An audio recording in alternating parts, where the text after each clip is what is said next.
بات تو اللہ فرماتا ہے فرشتوں پریشان ہونے کی ضرورت نہیں ہے، میں نے موت کو جب پیدا کیا ہے تو میں نے موت کے ساتھ ساتھ امید کو بھی پیدا کیا ہے۔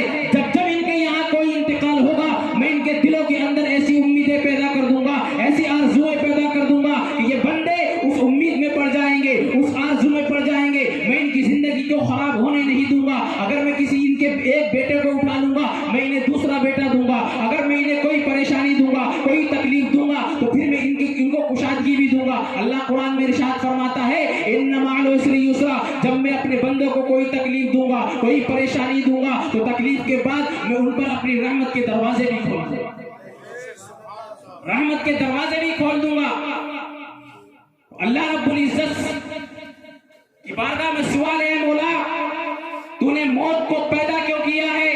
جب زندگی دی ہے تو موت کو پیدا کیوں کیا ہے؟ تو اللہ جواب دیتا ہے لیبلوکم ایکم احسن عملا، میں دیکھنا چاہتا ہوں، میں نے موت کو اس لیے پیدا کیا ہے، میں دیکھنا چاہتا ہوں ان کا عمل کیسا ہے، اس لیے کہ اگر میں موت کو پیدا نہیں کرتا یہ ہمیشہ اگر دنیا میں رہتے تو پتہ نہیں چلتا کس کا عمل کیسا ہے، یہ پتہ نہیں چلتا کون جنتی ہے یا کون جہنمی ہے۔ اے لوگوں میں نے موت کو اس لیے پیدا کیا ہے تاکہ میں دیکھوں کہ ان کا عمل کیسا ہے، جب یہ میری بارگاہ میں آئیں گے، جب قیامت کے دن حشر میں اٹھائے جائیں گے اور جب جنت اور جہنم کا فیصلہ ہوگا تو میں موت کو اس لیے پیدا کیا ہے تاکہ میں ان کے عمل کو دیکھوں کہ ان کا عمل کیسا ہے، ان کا عمل اچھا ہے یا برا ہے، اس لیے میں نے موت کو پیدا کیا ہے۔ اور اللہ رب العزت قرآن میں ارشاد فرماتا ہے اے بندو میں نے پہلے ہی متنبع کر دیا تھا، تم یہ سمجھتے تھے کہ میں نے تمہیں دنیا میں پیدا کر دیا ہے تو میں تمہیں ایسے ہی چھوڑ دوں گا، میں تمہیں ایسے چھوڑنے والا نہیں ہوں۔ اللہ قرآن میں ارشاد فرماتا ہے وَلَنَبْلُوَنَّكُمْ بِشَيْءٍ مِّنَ الْخَوْفِ وَالْجُوعِ،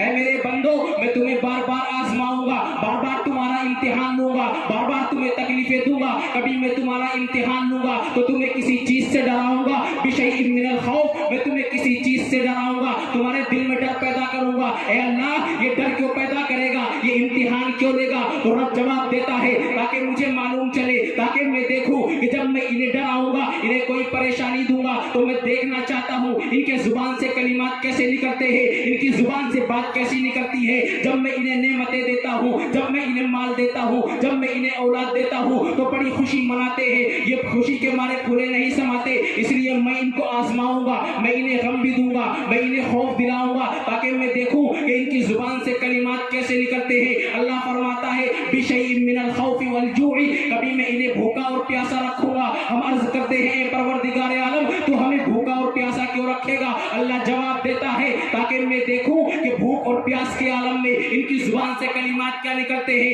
یہ باتیں کیسی کرتے ہیں، میرا شکر ادا کرتے ہیں یا میری ناشکری کرتے ہیں۔ اللہ آگے ارشاد فرماتا ہے وَنَقْسِم مِّنَ الْأَمْوَالِ، کبھی ہم ان کے مالوں کو کمی کر دیں گے، انہیں غربت کے عالم میں لا کر کے ڈال دیں گے۔ ہم سوال کرتے ہیں اے پروردگار عالم تو ہمیں غربت کے عالم میں کیوں ڈالے گا؟ تو رب فرماتا ہے اس لیے تاکہ میں تمہیں دیکھوں، جب میں تمہیں مال دیتا تھا تو تم نے عیش و عشرت سے زندگی گزاری، بڑے خوش ہوتے تھے، بڑے خوش ہوتے تھے، میں تمہیں دیکھنا چاہتا ہوں، میں تمہیں آزمانا چاہتا ہوں کہ جب میں تمہیں غربت کے عالم میں لا کر کے ڈالوں گا، جب میں تمہیں پریشانی دیکھوں، کوئی پریشانی دوں گا تو میں دیکھنا چاہتا ہوں تمہارے زبان سے کلمات کیسے نکلتے ہیں، تم زبان سے کلمات کیسے نکالتے ہو۔ آگے اللہ فرماتا ہے والانفس، کبھی میں ان کو جانوں کے ذریعے سے آزماؤں گا، ان کے بیٹوں کو مار دوں گا، کبھی میں ان کے بھائی کو بھائی سے جدا کر دوں گا، کبھی باپ کو باپ بیٹے سے جدا کر دوں گا، کبھی ماں کو بیٹے سے جدا کر دوں گا۔ اے پروردگار عالم کیوں؟ تو اللہ جواب دیتا ہے تاکہ پتہ چلے، تاکہ مجھے معلوم ہو کہ میں دیکھوں کہ ان کی زبان سے کلمات کیسے نکلتے ہیں یا اپنی زبان سے باتیں کیسی بولتے ہیں، اس لیے میں ان کو بار بار آزماؤں گا۔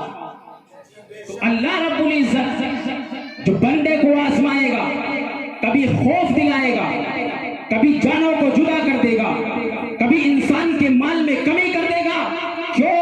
اس لیے کہ میں دیکھنا چاہتا ہوں ان کی زبان سے کلمات کیسے نکلتے ہیں، اس وقت یہ باتیں کیسی کرتے ہیں، تاکہ پتہ چلے کہ یہ بندے میری محبت میں سچے ہیں، اس لیے کہ یہ کہتے ہیں کہ ہم نے نے صبر کر لیا, ہم نے شکر کر لیا. آگے اللہ فرماتا ہے کہ اے محبوب اگر یہ صبر کرتے ہیں, اگر میں ان کے گھر کسی کا انتقال ہو جائے, اگر ان کو میں غربت کے عالم میں لا کر کے ڈال دوں, ان کے مالوں میں کمی کر دوں, اگر یہ صبر کرتے ہیں تو پھر ان کو خوشخبری سنا دو. وبشر الصابرین, اگر صبر کرتے ہیں تو پھر ان کو خوشخبری سنا دو, ان کو جنت کا مژدہ سنا دو. یہ دنیا میں بھی کامیاب ہے اور آخرت میں بھی کامیاب ہے.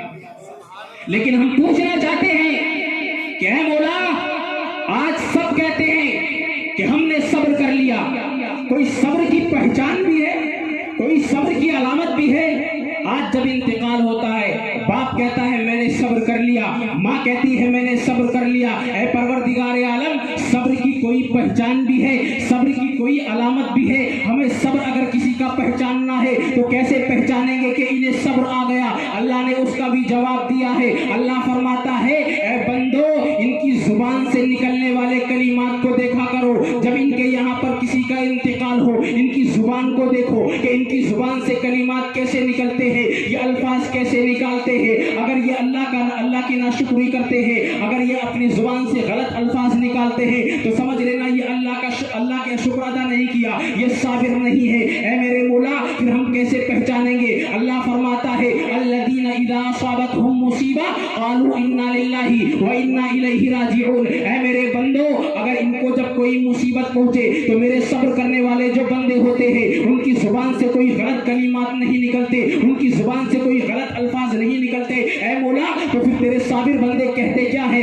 تیرے نیک بندے کہتے کیا ہے؟ تو اللہ جواب دیتا ہے قالوا انا للہ وانا الیہ راجعون. میرے جو صبر کرنے والے بندے ہوتے ہیں وہ کسی کو گالیاں نہیں دیتے, وہ کسی کو بدتمیز نہیں بولتے, وہ کسی پر تہمت نہیں لگاتے, وہ کسی کی غیبت نہیں کرتے ہیں, بلکہ جب ان کے یہاں پر انتقال ہوتا ہے قالوا تو وہ یہ پڑھتے ہیں انا للہ وانا الیہ راجعون. اے مولا, ہم پیدا بھی تیرے لیے کیے گئے ہیں, ہم تیرے بندے ہیں اور تیری ہی طرف پلٹ کر کے جانے والے ہیں. یہ صبر کی علامت ہے. اللہ نے صابروں کی پہچان بتا دی ہے. جب یہ صبر کرنے والے ہوں گے تو اپنی زبان سے کہیں گے انا للہ وانا الیہ راجعون. اے مولا, ہم تیرے لیے پیدا کیے گئے ہیں اور تیری ہی طرف پلٹ کر کے جانے والے ہیں.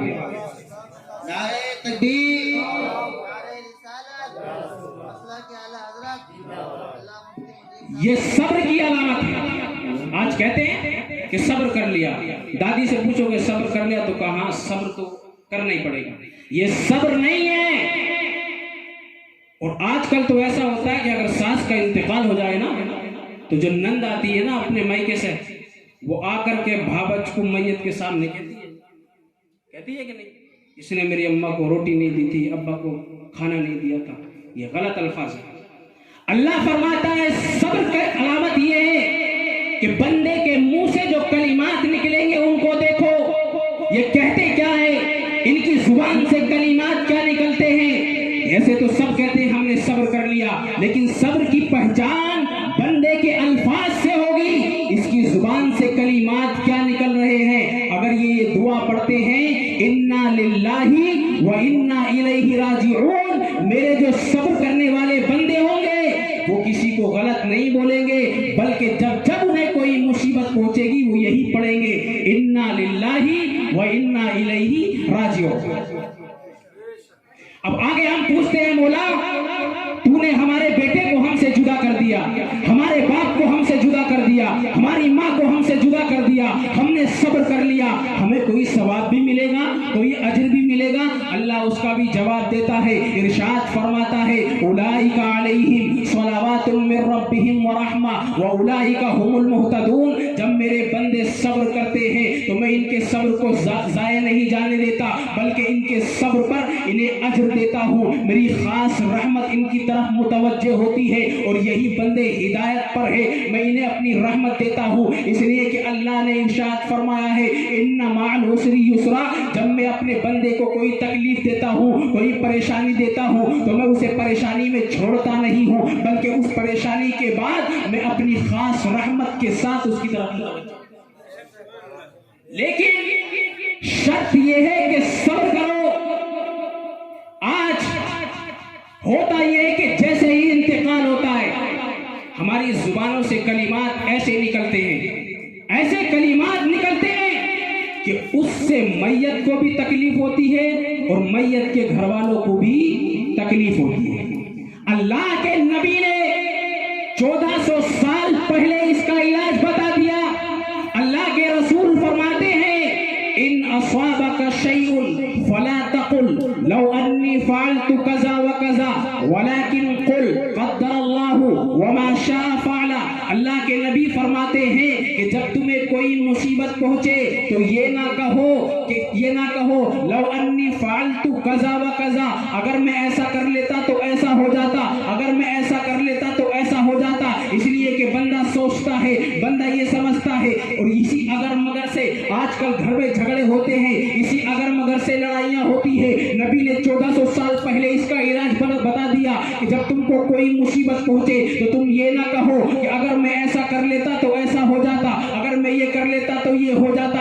اس لیے کہ اللہ نے جب بندے کا وقت مقرر کر دیا ہے تو چاہے تم جو کر لیتے کچھ بھی ہونے والا نہیں ہے. اس لیے کہ اللہ نے فرما دیا وَلِكُلِّ أُمَّةٍ أَجَلٌ فَإِذَا جَاءَ أَجَلُهُمْ لَا يَسْتَأْخِرُونَ سَاعَةً وَلَا يَسْتَقْدِمُونَ. ہم نے ہر بندے کی موت کا وقت متعین کر دیا ہے، اور نہ جب اس کی موت کا وقت آ جاتا ہے تو اس کی موت نہ ایک گھڑی آگے ہو سکتی ہے نہ پیچھے ہو سکتی ہے. اس لیے اللہ کے نبی نے فرمایا ہے تم اگر مگر نہ کرو کہ اگر ایک دن پہلے علاج ہو جاتا، اگر 2 دن پہلے ہاسپٹل لے جاتے، اگر 3 دن پہلے ہاسپٹل لے جاتے تو بچہ بچ جاتا، مریض بچ جاتا. یہ غلط ہے. نبی نے 1400 سال پہلے منع کر دیا اگر تم کو کوئی مصیبت پہنچے تو تم یہ نہ کہو لو انی فعلت کذا و کذا، اگر میں ایسا کر لیتا تو ایسا ہو جاتا، اگر میں ایسا کر لیتا تو ایسا ہو جاتا. ہم پوچھنا چاہتے ہیں یا رسول اللہ پھر ہم کیا کہے؟ تو نبی نے وہ بھی بتایا ہے. نبی فرماتے ہیں تم یہ کہو قدر اللہ وما شاء فعل. یہ اللہ نے ہماری قسمت میں لکھا تھا، یہ ہماری تقدیر ہے، اور جو اللہ نے چاہا وہ ہو گیا. یہ کہنا ہے. اب ہم پوچھنا چاہتے ہیں یا رسول اللہ اس اگر مگر کی خرابی کیا ہے، اس سے برائی کیا پیدا ہوتی ہے؟ تو نبی فرماتے ہیں ایمان والوں کا کام اگر مگر نہیں ہوتا ہے کہ اگر ایسا کر لیتے تو ایسا ہو جاتا. یا رسول اللہ کیوں؟ تو نبی فرماتے ہیں فَإِنَّ لَوْ تَفْتَحُ عَمَلَ الشَّيْطَانِ. اس لیے کہ یہ اگر مگر جو ہوتا ہے یہ شیطانی راستوں کو کھولتا ہے. یہ اگر مگر جو ہوتا ہے یہ کیا کھولتا ہے؟ نبی فرماتے ہیں تَفْتَحُ عَمَلَ الشَّيْطَانِ، یہ شیطان کے راستوں کو کھولتا ہے. جہاں پر تم نے اگر مگر شروع کیا سمجھ لو تمہارے گھر میں شیطان داخل ہو گیا. اب یہ شیطان تمہیں لولی پوپ دے گا اگر مگر کا، کبھی تمہارے درمیان جھگڑا کرائے گا، کبھی بھائی کو بھائی سے جدا کر دے گا، کبھی بیٹے کو باپ سے جدا کرائے گا، کبھی ساس بہو میں جھگڑا کرائے گا، کبھی خاندان میں جھگڑا کرائے گا، کبھی خاندان کو آپس میں جدا کر دے گا. اس لیے نبی نے 1400 سال پہلے فرما دیا کہ اگر تم کو کوئی مصیبت پہنچے تو اگر مگر کے چکر میں مت پڑنا، بس یہ کہنا قدر اللہ وما شاء فعل، ہماری تقدیر میں یہی تھا اور جو اللہ نے چاہا وہ ہو گیا. اس لیے کہ اگر پوری دنیا بھی اگر کسی بندے کو 1 روپیے کا فائدہ پہنچانے کے لیے جمع ہو جائے تو اس وقت تک فائدہ نہیں پہنچا سکتی جب تک کہ اللہ نہ چاہے، اور اگر پوری دنیا بندے کو نقصان پہنچانے کے لیے جمع ہو جائے تو اس وقت تک بندے کو نقصان نہیں پہنچا سکتی جب تک کہ اللہ نہ چاہے. اللہ نہ چاہے جب تک کچھ بھی نہیں ہوگا، چاہے وہ اچھائی ہو یا چاہے برائی ہو. آج لوگ کہہ دیتے ہیں نا کہ ڈاکٹر صاحب بچا لیں گے، نہیں بچا پائے گا. اس لیے کہ بچتا وہی ہے جس کی عمر اللہ نے بڑھا دیے، اور اللہ نے اگر کسی بندے کا وقت متعین کر دیا ہے تو پھر دنیا بھر کے ڈاکٹر کیوں نہ جمع ہو جائے، انسان کو نہیں بچا سکتے. اس لیے کہ نبی فرماتے پوری دنیا بھی اگر مل کر کے جمع ہو جائے اور کسی انسان کو 1 ذرہ برابر بھی فائدہ پہنچانا چاہے تو فائدہ نہیں پہنچا سکتی. اور اگر پوری دنیا اگر جمع ہو جائے کہ کسی بندے کو نقصان پہنچا دے تو ذرہ بھر بھی نقصان نہیں پہنچا سکتی جب تک کہ اللہ کی مرضی نہ ہو. اس کی مرضی کے بغیر تو پتا بھی نہیں ہلتا ہے. تو پھر تم کیسے کہہ دیتے ہو کہ اگر 2 دن پہلے ہو جاتا، 4 دن پہلے ہو جاتا؟ نبی نے فرمایا یہ سب کیا کس کے کام ہے؟ شیطانی کام. فَإِنَّ لَوْ کا معنی کیا؟ اگر صاف الفاظ ہیں، ایسا نہیں کہ میں اپنی طرف سے کہہ رہا ہوں. فَإِنَّ لَوْ تَفْتَحُ عَمَلَ الشَّيْطَانِ، اس لیے کہ یہ لفظ لو جو ہوتا ہے، لو کا معنی عربی میں ہوتا ہے اگر لو انی فعلت کذا وکذا، اگر میں ایسا کر لیتا تو ایسا ہو جاتا. اس سے صرف انسان کے ذہن میں فطور پیدا ہوتا ہے اور کچھ بھی نہیں ہوتا ہے، اور ہوتا وہی ہے جو اللہ چاہتا ہے. ایمان والوں کی پہچان یہ ہے کہ وہ تقدیر پر ایمان رکھیں اور اس کے بعد میں پھر کیا ہے، اسباب پر ایمان رکھیں.